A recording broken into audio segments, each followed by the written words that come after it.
Hello, beautiful soul! Welcome back to my channel. This is Micha Ame from Japan, Kabayan Leo. This reading is for you.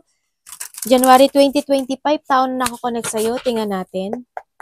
Hindi ko na-explain. Palagi naman natin itong ginagawa. Maaring ito is vice versa, ha? January 2025, taon na nakakonect kay Leo. Anong nararamdaman mo kay Leo? Show me, show me, show me. Show me. Taon na nakakonect kay Leo. Anong nararamdaman mo kay Leo? Show me.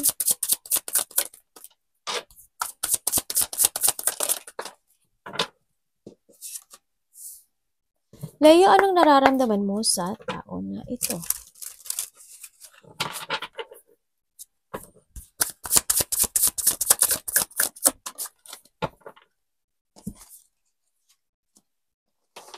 Okay.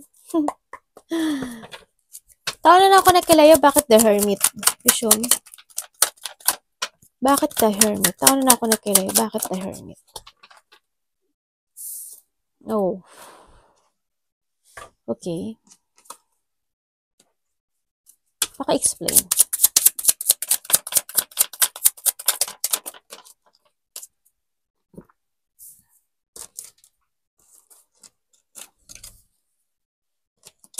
Okay. Okay, nararamdaman niya sa'yo, you are the person daw na patient, ganyan. A person na minsan mahilig ka daw mag-isa. Person daw na you follow your heart always, no? Sa nakita ko dito. Yun nga, romantic, charming, and also a person na very patient person. A person na minsan, ka daw,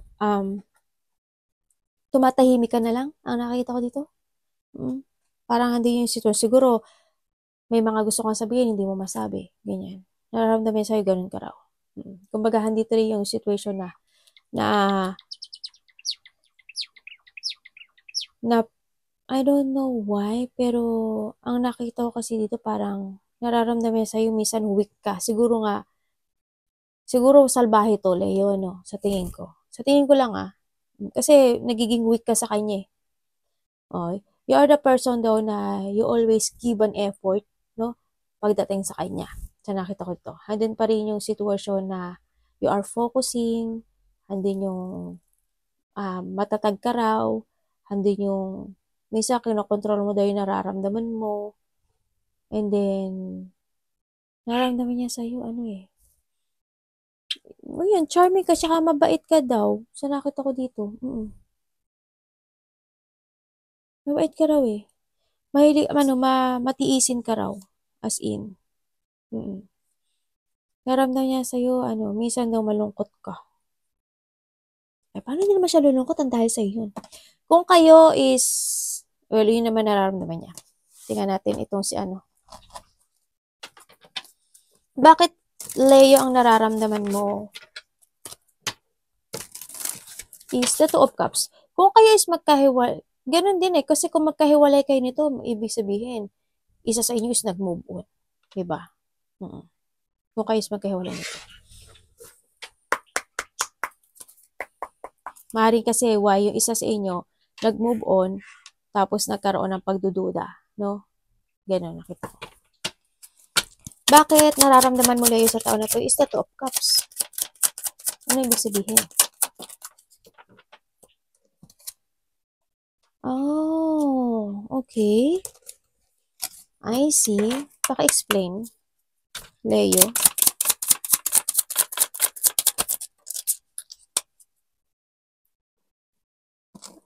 Okay. Nararamdaman mo sa kanya? Sinungaling siya. Nararamdaman mo sa kanya as pinaghintay ka niya, no? Pinaghintay ka niya sa wala. Kasi why? Nararamdaman mo sa kanya meron siyang iba. May pamilya siya or may karelasyon siya. Siya yung person na siguro naging option ka dito, no, sa kanya. Tao na makasarili, sarili yung iniisip niya. Minsan siya yung tao na siguro nga siya, parang cold din siya sa'yo minsan, no?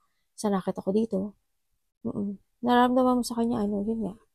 Sarili niya lang iniisip niya, cold na person. Tapos, siya yung tao na na binibigyan ka ng frustration. kumbaga, siya rin yung tao na nagkaroon ka ng self-imprisonment ng dahil sa kanya. No, sa nakita ko. Kasi, ang nakita ko dito is, totally nag-focus ka sa painful na naganap sa inyong dalawa, no? Sa nakita ko dito. Ay, grabe, Ganun, Leo. Hindi mo to kailangan. Ate, hindi ko magdidesisyon. Sabay kanina, bala ako. Diba? Ikaw, nasa iyo yun. Kasi nagsisinungaling siya sa'yo. Kasi hindi niya kaya ibigay sa'yo baka nga iba sa'yo, nagkahiwalay na kayo nito. Kung kayo is magkasama nito, sa nakita ko dito, kung magkasama kayo nito, minsan cold to eh. Cold to. May tinatago to. Kasi why? Nandito yung emotions mo.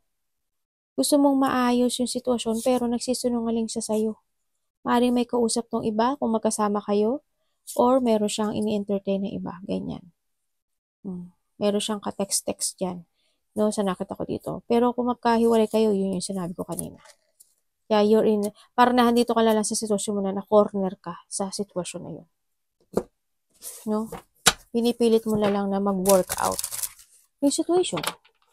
Maaring kasi kasal kayo o kaya baka may anak kayo or you're trying your best to working out itong sitwasyon. No? Kung maganahan doon naman yung kahit na minsan cold siya, handid pa rin na siguro nagkakaroon kayo ng banding.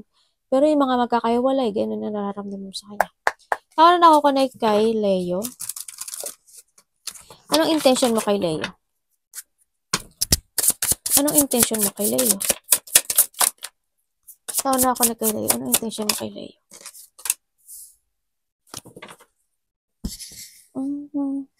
Okay. Pwedeng explain mo sa akin? Tao na ako-connect kay Leo. Maaring tayo is vice versa, ha? Oh, okay.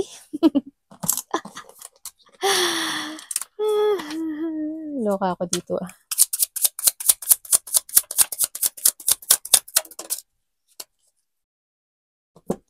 The Ten of Wands and the Fool. Okay, the Star. Seven of Pentacles, the Emperor. Okay. Okay. Gusto ko niya kausapin. Intention sa'yo, I want to talk to you and it start a new beginning. Gusto niya ng togetherness. Gusto niya ng pag-uusap. Gusto niya ng magkaroon ng clarity sa'yo. No? Kung talagang kayo is mabubuong muli. Ganyan. Or pwede kayong magsama uli or magkasundong uli. Yan. Iba dito, they want a clarity. They want to talk to you kasi gusto niya ng clarity. Gusto niya matapos yung problema na pinagdadaanan niyo or they're struggling, no? Pero ang nakikita ko dito, kasi we have the Queen of Swords and the Six of Wands, na nakita ko dito is, ay, pareho siya, The Queen of Swords, pareho. Diba? Bakit ganun? They want to say sorry, pero ang nakikita ko dito, teka lang intention niya sa'yo, yes, I want to talk to you, I want a clarity, gusto niya ng, getting together, no, sa nakita ko dito. Ang hindi ko lang maintindihan, yan, gusto niya ng beginning, gusto niya ng pagbabagong muli, no, naghihintay lang siya ng tamang panahon at tamang pagkakataon dito, sa nakita ko dito. They want to give an effort and hard work dito sa sitwasyon kasi gusto kanyang kausapin dito. Pero ang nakikita ko sa kanya, gusto niyang hanapin yung totoong kasiyahan na nararamdaman niya. Pwede explain mo sa akin si Ten of Wands? Tawa na ako ni kay Leo.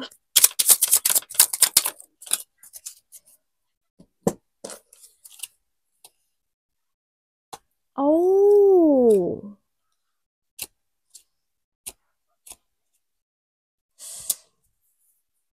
Ibig sabihin,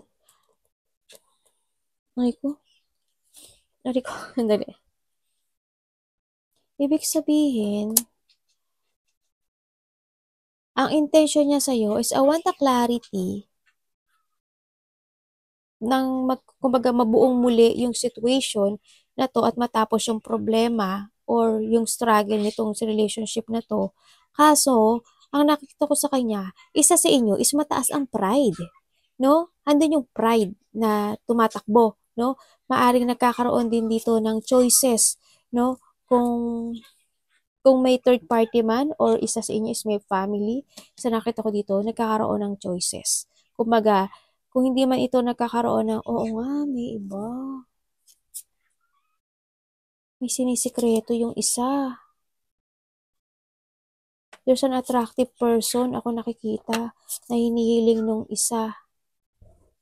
Kaya minsan nagiging sumitay siya o nagiging very cold itong tao na to. Oh, okay. Hot and cold, ano, itong relationship na to, no, sa nakikita ko dito. Ang taas ng pride ng isa dito. Ang taas ng pride. Handito rin yung insecurity, no, nung isa. Handin yung insecurity. Kasi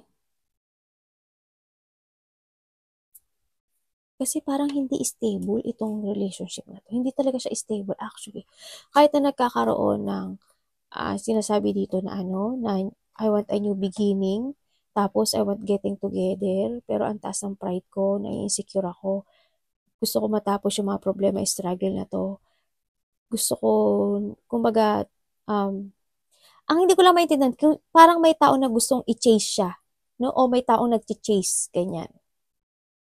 Naku naman, Leo, sana hindi ikaw. Tingnan natin action niya sa'yo.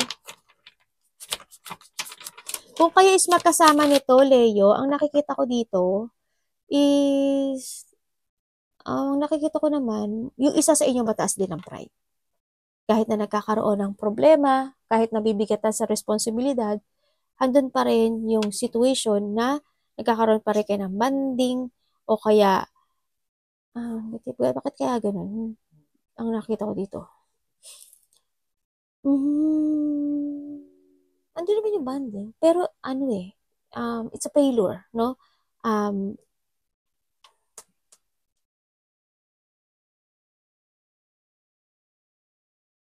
Parang yung isa is siya yung nagsasalo ng nagtitake responsibility ng mga problema. Siya lang yung salo ng problema ng relationship. Kung kayo is magkasama nito ha, ganun ang nakita ko. Siya lang yung nasasad, siya lang yung problemado, siya lang yung ano. Andito yung sitwasyon na maaring isa sa inyo is kung parang kasi may gustong alamin yung isa dito na katotohanan. Ganyan. Or may gustong alamin na katotohanan. Ganun. Kung magkasama kayo, okay naman siya. Kaso, yung isa sa inyo is nagkakaroon lang na siya yung sumasalo ng mga problema, struggle, burden, ganyan. Siya yung sumasalo ng responsibilidad. Ganyan. Sa nakita ko. Kung magkahiwalay kayo, action niya ganun. I want to talk to you, I want to getting together, pero mataas ang pride ko, or ikaw mataas ang pride mo. So, matapos yung problema na to. Pero, I have a choices in life. May desisyon pa ha.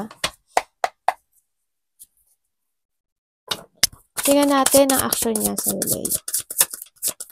Taon na ako na kay Leo. Ano action mo sa kanya? The Strength. It's your energy. Action niya sa'yo, you are my Leo. Diba? Tingnan natin. That action mo is strength. Sinungaling to ah. May taong nagsisinungaling. May taong liar. Oh my God. May third party. There's a choices nga. Action niya sa'yo.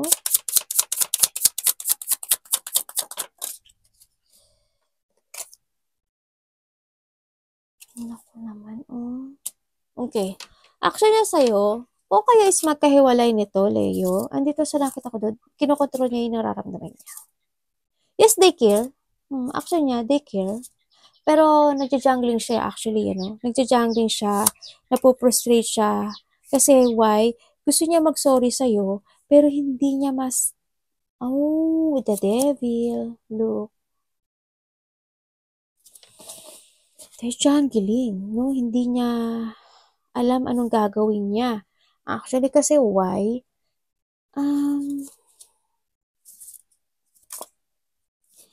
Nag-aalala siya for something. Ako nakita sa kanya.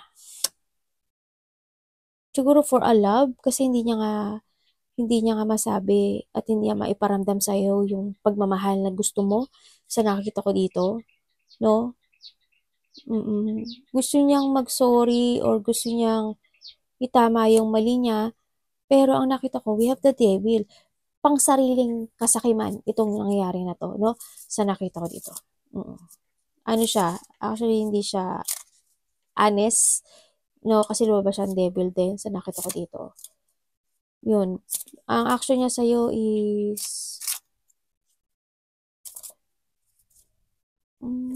sa ngayon wala. Kasi nag-jungling siya.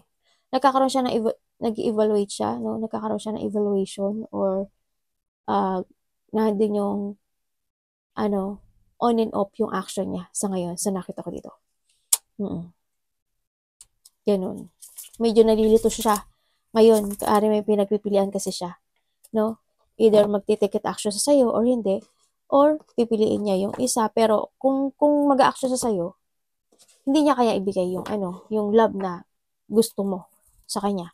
Pero kung magkasama kayo nitong tao nito, sa nakita ko dito is ganun din.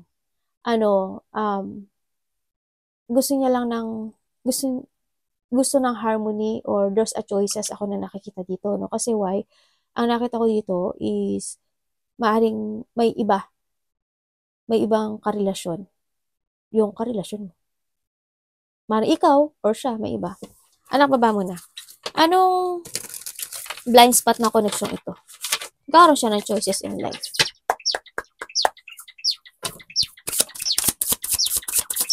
Sandali lang, anak. Blind spot. Oh my God. Blind spot. The three observe. Kahaloko. Nakakaloko to Maring ikaw ito or siya ha. Bakit three of sword and blind spot na connection ito? Universe. Oh, okay. Okay. Paki-explain niyo po sa akin.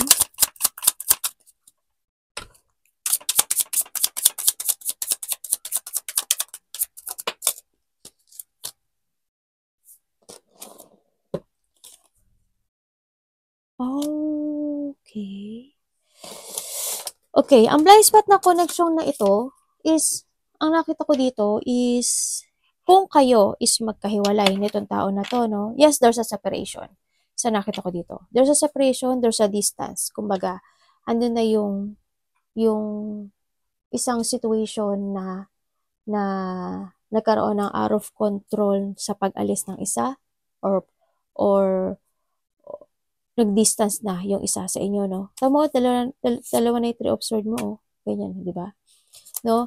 Andun na yun. Kumbaga, yung isa is nagkakaroon na ng layunin in life to start to create a new beginning sa buhay niya, no? Kaso, ang nakakita ko sa connection nito, may isa dito na maaring nagkaroon ng delay or cancel. Kasi, why? Maaring ang isa dito is may mga gusto siyang sabihin na hindi niya nasabi, no? Sa nakikita ko dito. And dinahan din yung, kaya nagkakaroon siya ng burden or struggle or pag-iisip when it comes dito. Kumbaga, hindi siya sa sitwasyon, nalilito siya kasi may hindi siya nasabi actually May nalilito siya kung kakausapin ka ba niya o hindi. Sa nakita ko dito. Kung kayo is magkasama nitong tao na to, sa nakita ko dito, isa sa inyo is in a painful situation, no? Maaaring hindi kayo nagkakasundo, maaaring minsan nag-aaway kayo o wala lang talagang pagkakasundo. Nakakaramdam ang isa sa inyo ng unhappiness kasi you feel na parang magkalayo kayo ng nararamdaman kasi parang may mundo niya. Ganon sa nakita ko dito. May mga hindi nasasabi, may mga gustong sabihin pero hindi nasasabi sa nakikita ko dito.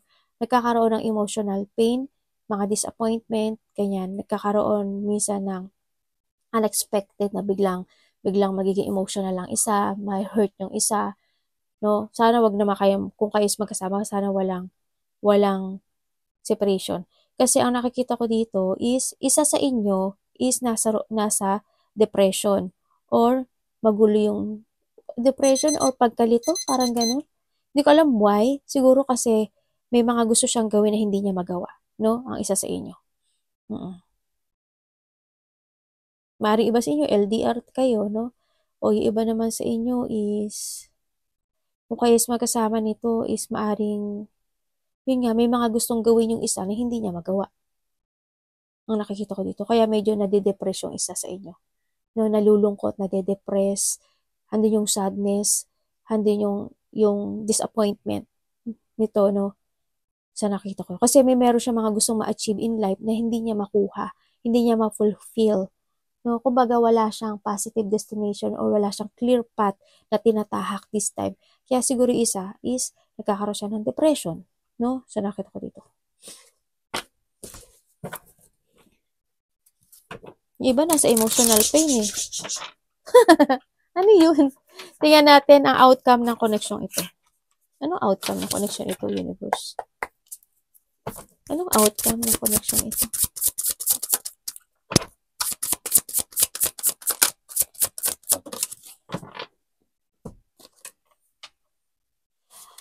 The Seven of Wands. Okay. Paka-explain. Uy. Oh! Talaga po? Okay.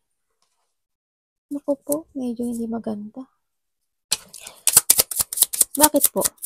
Paki-explain.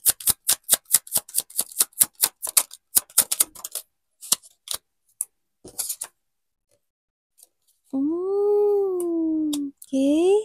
I see. Diyos Mayo, Marimar. Okay, umpisa natin sa magkasama kayo, ha?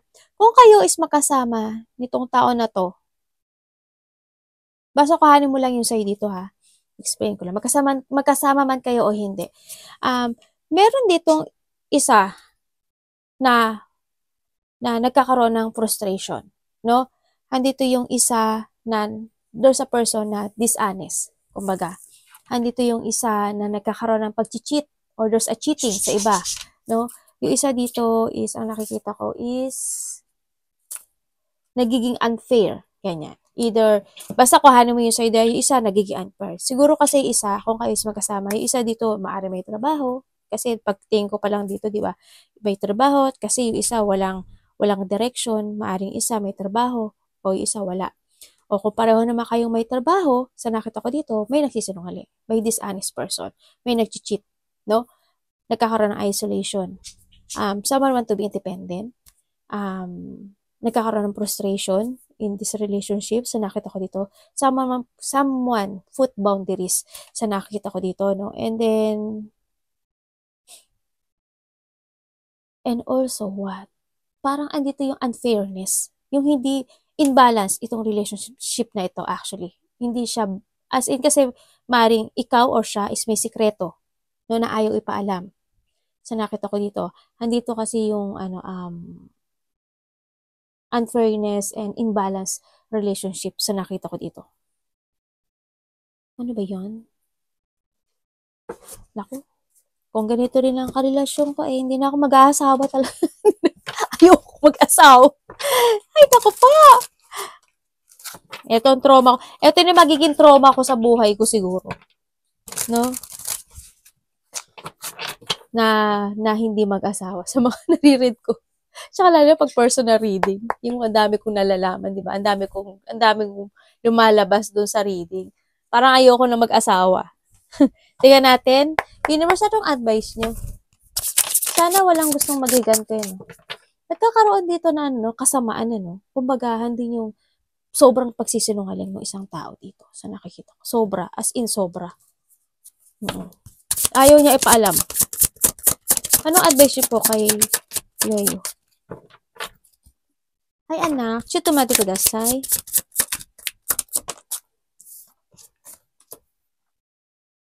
Pero kung magkasama kayo nito, yung isa, they give effort and hard work dito sa relationship na to. Kahit na nagkakaroon na pag-cheat, no? Pinag-uusapan na nga May, alam mo, pinag-uusapan tong relasyon na to. Nagkakaroon ng chismis. Universe, ano po ang energy ni Leo this January 2025? Si Kiro parang ano anak. Sorry nalakas ang boses ko. Kasi palagi siya nag-ano yung anak ko. Ano mo naman yung lipad niya, parang palaging bubunggo dun sa...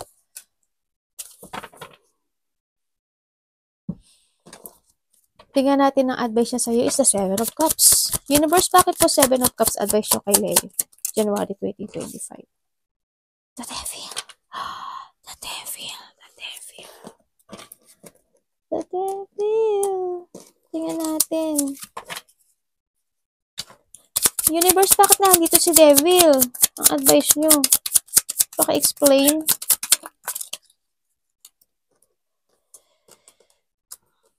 Thank you. Thank you po. Okay. Ace of Cups, 3, 5. The Devil again. Mayo, 2 beses na to. And the Lovers, ibig sabihin, may lovers dito na ano, may obsession, there's an obsession, ano. Oh, may nag-separate. Meron tao dito na ano lang talaga siya. Because of the needs. No? Sa nakita ko dito. May taong may may taong may bago. Okay, ang advice sa'yo, ang nakita ko dito, sabi is don't be stuck, no? Pag-isipan mo maigi yung pinaka totally gusto mo sa isang relationship, no? Kumbaga, hindi mo kailangan mag-rush. Hindi mo kailangan na kumbaga, if you have a choices in life, be patient, sinasabi dito, no? Mag-trust ka more sa intuition mo to make a decision right. Be patient to make a choices. And syempre,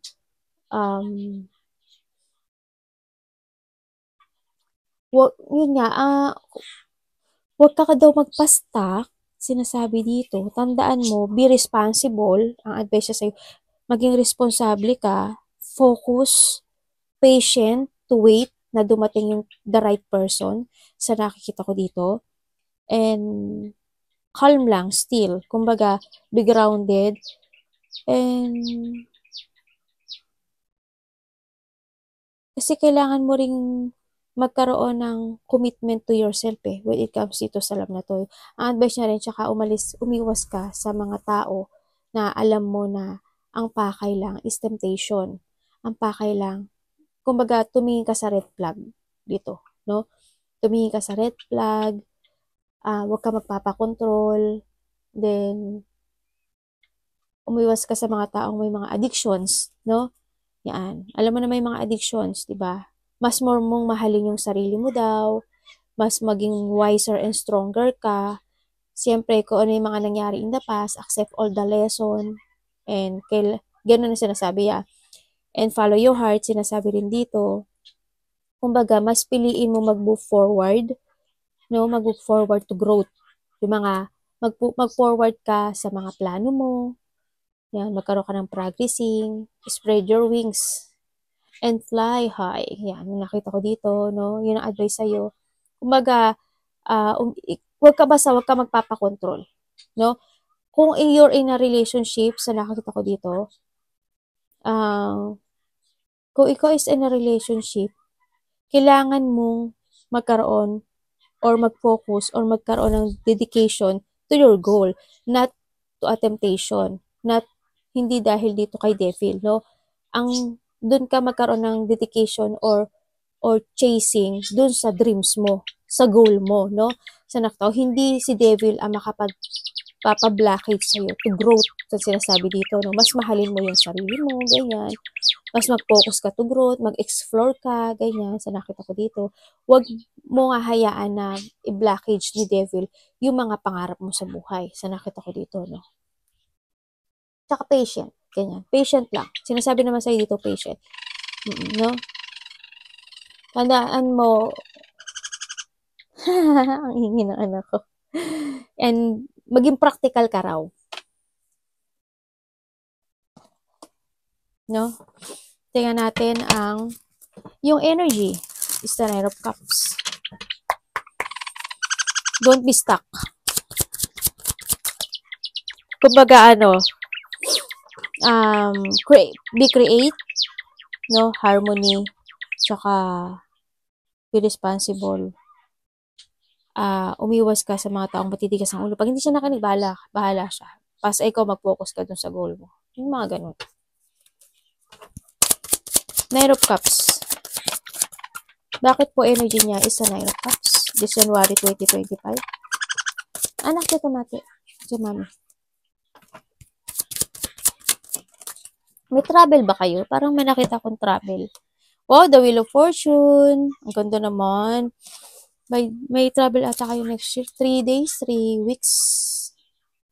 Or by the next month, ng 3 weeks, 3 days. Ay, next month. O kaya March, ganyan. Tingnan natin, universe. Anong ibig sabihin na the Wheel of Fortune? Wow! Ganda! Gandara ka, ha? O, san ka? O, ang ganda. Ba talaga po? O, star, o. Uy, star. Pag-uusapan ka, day. There's a new kumbaga, oh my God. Tingnan mo, oh. Clover yan, oh. Diba? Oh, make it. Ganda. Ibig sabihin, by the January 2025, uusbong ka. Para ang sampalok. Diba? May pag-usbong. Your wish will come true and you will be shine. You will become a star. No, sinasabi dito, kumbaga, papabor sa'yo si universe by the starting of January 2025. Yan. If you keep moving to the future, ha? Follow your heart. Yan. And yun nga, magkakaroon ng renewal, magkakaroon ng pagbabago sa'yo. Yan. Yung si universe is papabor in your favor. Yan. Maraming darating na opportunity sa'yo. And then, maraming mga new idea na maiisip mo dito. No? Basta keep moving ka lang to reach your goal dito. And then also, magiging very hardworking ka this time. No? Sa nakita ko dito, magiging very hardworking ka by the January 2025. Ganyan, nandito rin magkakaroon ka ng mga pagkakaroon ng matatag na sistema or magkakaroon ka ng mga magkakaroon ka ng clarity sa mga dapat mong gawin by the January 2025 sa nakikita ko dito. Kumbaga, dito yung pagkakaroon ng leadership mo sa sarili mo. No, maaring kung ikaw is kung may business ka, baka doon ka magpo-focus, diba, sa business mo, how to grow, ganyan. O kaya, sa pangapagbabago mo sa sarili mo kasi magpo-focus ka na sa sarili mo. Makikita mo at mararamdaman mo na yung worth mo by the January 2025. Yan. As in, maaring magpo-focus ka na sa sarili mo, mag-exercise ka na siguro, andito na yung siguro kasi yung universe papawar sa'yo eh. As in, papawar siya sa'yo. By starting pa lang ng January 2025, papabor na sa'yo ang universe dito. Kasi maraming idea. You will jump to your fashion and you are keep fighting. Talaga, magkakaroon mga development. No? Baka sa'yo is development to your work, development to your ideas, doing ideas, exercise, mga ganyan. Mas more kang magiging matatag. Kumaga may mga ililid ka, ganyan. So nakita ko to. Magkakaroon mga pagbabago sa'yo. Oo nga, kasi ang dami mong Kasi there's a victory and success. Kumaga maraming tao or may mga tao ako nakikita na they give you love and support, either a friend, sa nakita ko mga bagong friend, yan nakikita ko dito, bagong friend, mga bagong work, may mga gagawin ka raw.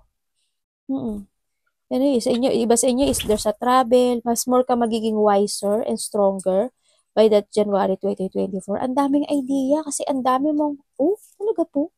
My God, sisikat ka, day. Yes, pag-uusapan ka. Pag-uusapan ka dito. Kumbaga, you will be the center of attention. And then, magiging busy ka by the 2025, As in, ang daming, kumbaga, you're starting a new journey in your life. New energy, mga new ideas. May inspire ka by 2025, actually. Magkakaroon ng mga mental clarity, starting a new project or create. Kanya may mga decision making ako nakikita, maraming opportunity na darating sa'yo. May inspire ka raw sa mga gagawin mo by the 2025. You harvesting your no? May mga harvest kang situation dito. Bibili ka pastor, oh. 2025 is a very successful year sa'yo. As in, may mga travel ka nga actually eh. Oh, at saka very smart person. Pero may kukonek sa'yo ah. Tama oh. Ang ganda. Kumbaga ganda ng mo ah. May mga wish come true. Ako nakikita sa'yo. May kukonek sa'yong tao. A past person. So nakita ko dito. Congrats ha, ang ganda ng mo, very creative ka by the year 2025. As in, creative, happiness, abundance, renewal, development. As in, mas aalagaan mo na rin yung sarili mo sa nakikita ko dito. The good luck and the good karma, ang nakikita ko dito, a good fortune, no? As in, the beginning of the changes of your fortune by the year 2025. Congrats! Arigato namaste, God bless.